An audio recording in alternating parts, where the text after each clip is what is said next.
Okay, so there are essentially two grifts when it comes to politics. One is vote for me and I'll steal other people's money and give it to you, or it's vote for me and I'll steal less of your money. Nancy Mace has chosen, because this is the Republican grift, is vote for me and I'll steal less of your money.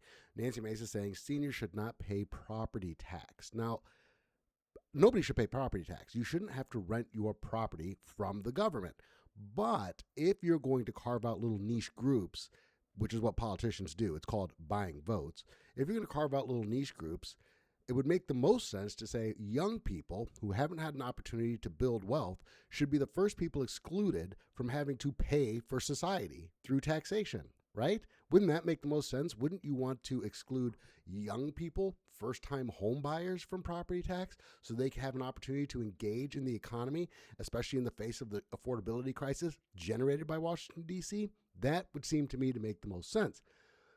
So why would you do this just for seniors instead of young people? Seniors who, according to the pull yourself up by the bootstraps party, have had an entire lifetime to build wealth, acquire and pay off a home, send their kids to college, and are retired, predominantly living off of tax money if they didn't invest properly. Correct? Am I right? Am I missing something?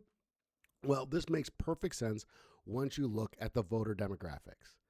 If I'm going to buy votes, it makes the most sense to buy those votes from the people who vote in the largest bloc.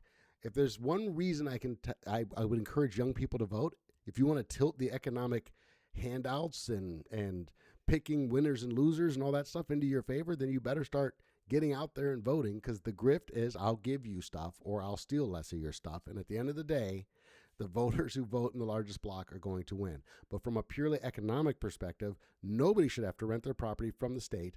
And secondly, if you're going to carve out a group, it's the people who haven't had an opportunity yet to engage in the economy and build wealth. This only makes sense when you look at the voting demographics.